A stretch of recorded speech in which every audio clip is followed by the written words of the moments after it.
Hey, what's up, everybody? Welcome to the channel. It's me, Odio, and I'm here today to review Sketch for you. It's a new movie from Angel Studios. Kind of fantasy, kind of comedy, and a little scary, too.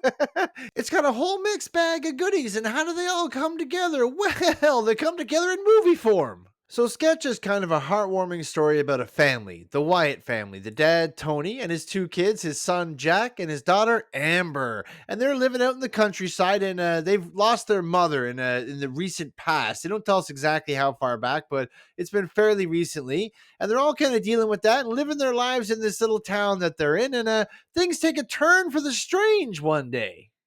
One of the main things in this is there's a little girl, Amber. Now, she's getting picked on at school by this kind of pseudo bully, Kaylin. But I mean, they're under 10. So I think he kind of likes her, really. But, she's having a hard time. She's lost her mom, and she's drawing all kinds of like pictures to sort of deal with it and deal with her grief. And they think it's a pretty good idea. But when they start looking at the pictures, there's a lot of blood, there's a lot of murder, and she's drawing these monsters, and they're quite scary looking, I must say. But they're very creative at the same time. We also have Amber's brother Jack. He's a kind of he seems to have not dealt with his mom and his grief very much, and he's kind of the mender of the family. He keeps trying to fix everything and make everyone happy again.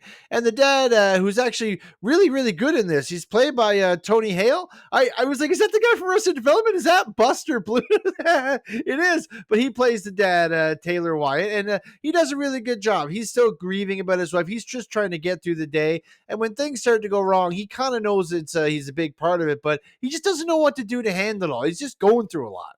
So one day after Amber's having some rough time at school and getting bullied and picked on and things, the teacher sees one of the diagrams she's been drawing, and it's pretty awful. It's a horrible murder she's depicting and things, and the teacher's like, "Do you actually want bad things to happen to this kid?" And she's like, "Yes."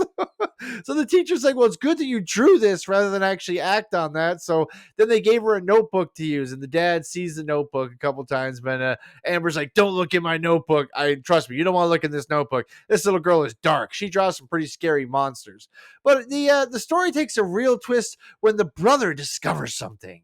The little boy Jack, he's out playing in the woods one night, and he falls down, hurts his hand, and then it goes into a pond, and he breaks his phone, which also falls in the pond. Oh no. Then when he gets the phone out, it's all smashed and broken, but then it heals magically, and his hand heals magically. And he's like, wait a minute, this leg seems to be healing things.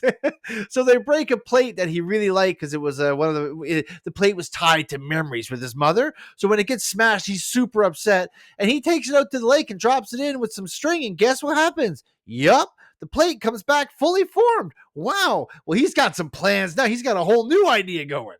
Now, while all that's going on with Jack, the dad is trying to actually sell the house. Although it seems like his heart's not really in it. He's got his sister helping him out. But the little girl, Amber, she seems to be just bonkers. She's just drawing more and more crazy things in her book. The dad, by accident, gets a skim through the book at one point. Holy cow, the horrors you will see.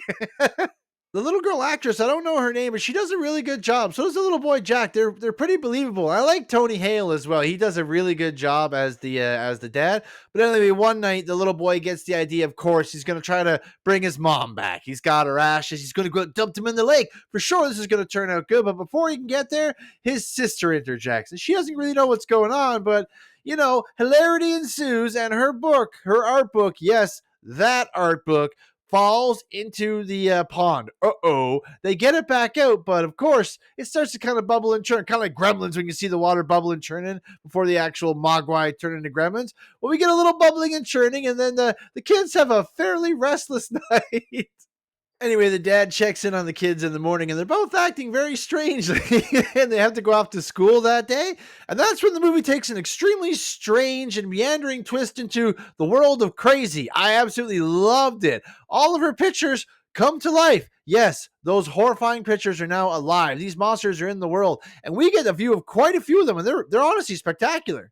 The design on all the creatures, this girl Amber is, like I said earlier, super creative. We get one called Dave, who's like a giant glitter monster. Looks like those old koosh balls, but it has legs for crushing and tearing. We get another one called the Blind One. There's just like a giant mouth going around. It's really tall, and it's got a little alarm thing that goes off. It looks like Chattermax. It goes off a bunch, makes a bunch of noise, so the blind one can find out who it's supposed to eat.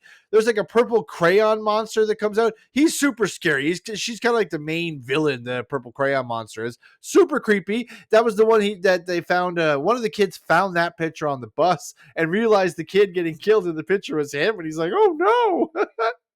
And then we also get my absolute favorite ones, creativity to the max. They're not spiders, they're Iders. Their bodies are these giant eyes and they're like red puffballs. They're made from chalk or something. It's so cool. When they got to defeat the enemies, whenever they come out of the book, they retain the properties of whatever they were drawn with. Like crayon will melt, marker can be washed out, kind of, and things like that. So, very interesting concept. Extremely fun to check out on screen. Like, it was exhilarating trying to see how they're going to defeat each monster. Sketch was just a lot of fun. It had some scary moments with some very interesting and well drawn and original monsters. Had some great child acting as well as a heartwarming family story that really comes together in the end about family and hopefulness. Honestly, this was just great. One of the better movies I've seen this year. One of the very few complaints I actually had about the movie was they don't really explain the pond. The movie kind of just meanders off to the end and goes off, and I'm like, wait a minute, what about this magical life-giving pond that just restores everything? Are we getting a sequel? Is there like a follow-up show? What up with that? They don't they don't really touch on that. But overall, this movie was a lot of fun, whimsical, exhilarating, interesting, and had some great comedy and, so, like I said earlier, some scary moments. I'm going to give this one an 8.5 out of 10 on the odometer. A great movie, super easy recommend. Go on and check this one out with your family. If you've got anyone around the age of 10 especially, they're going to really enjoy it. I think it's a great time out. But thanks so much for watching this far, guys. Really appreciate that. Please like, share, and subscribe to the video. And remember, everybody, stay out of trouble.